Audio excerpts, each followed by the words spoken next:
எவ்வளோ நம்ம பேசினாலும் உண்மையிலேயே இந்த மெகா சீரியல் எழுதுறவங்கலாம் பார்த்தா கொஞ்சம் பாவமாகவும் சில சமயங்கள்ல இருக்கும். ஏன்னா கதையை இழுத்தே ஆக வேண்டிய கட்டாயம். புதுசா ஒரு சீரியல் நல்ல பேர் வாங்கி ரொம்ப பேர் பார்க்கறதுக்கான நாட்கள், அதுக்கப்புறம் அந்த பாசிபிலிட்டியே குறைவு தான். நீங்க போடுறீங்க சீரியல, அது வந்து எல்லாரும் பார்த்துருவாங்க, பிடிச்சிருங்கிறது.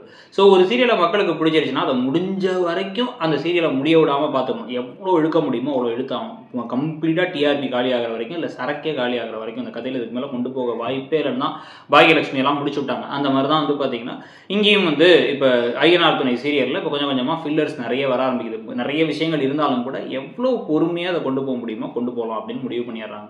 ஸோ இப்படிதான் வந்து பார்த்தீங்க அப்படின்னா வந்து இந்த யுஎஸ் விசாலாம் ஈஸியா கிடைக்காது. ஸோ யுஎஸ் விசாக்கு என்ன பண்ணுவாங்க அப்படின்னு வந்து பார்த்தா, யாராவது ஒருத்தவங்கள அனுப்பி விட்டாங்கன்னா, அவங்க அத ரெனியூ பண்ணி அங்கேயே இருக்க வச்சுருவாங்க கம்பெனில இருந்து. எப்பா புதுசா ஒருத்தன அனுப்பி லாட்டரில கிடைச்சா அதெல்லாம் ஒண்ணும் வேலைக்கு ஆகாது. நீ அங்கேயே இருப்பா அப்படின்னு அனுப்பி விட்டுருவாங்க. 3 மாசம்னு அனுப்பி 3 வருஷம் அங்கேயே இருக்க மாரி இருக்கும்.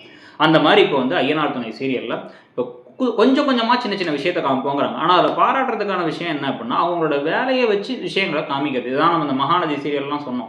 வெறுமனே குடும்பத்த மட்டும் காமிச்சு நம்மள எரிச்சல குடுக்காதீங்க. அதனால தான் கதையில கதையே இல்லாம என்னமோ பண்ணிட்டு இருக்கீங்கன்ட்டு. ஆனா அப்படி இல்லாம இங்க என்ன பண்றாங்கன்னா வந்து இப்ப ஆல்ரெடி இவருக்கு இந்த லைசென்ஸ் போச்சுங்கிறத வச்சு சோழனுக்கு ஒரு விஷயம் நடந்துகிட்டு இருந்துச்சு. சேரனோட கட்டட வேலைய அப்பப்ப காமிச்சிட்டே இருக்காங்க. பல்லவனோட காலேஜ்ல சில விஷயங்கள காமிக்கிறாங்க. பல்லவன் திருப்பி இன்னைக்கு காயத்ரியை ஒருத்தர் பார்க்குறாங்க.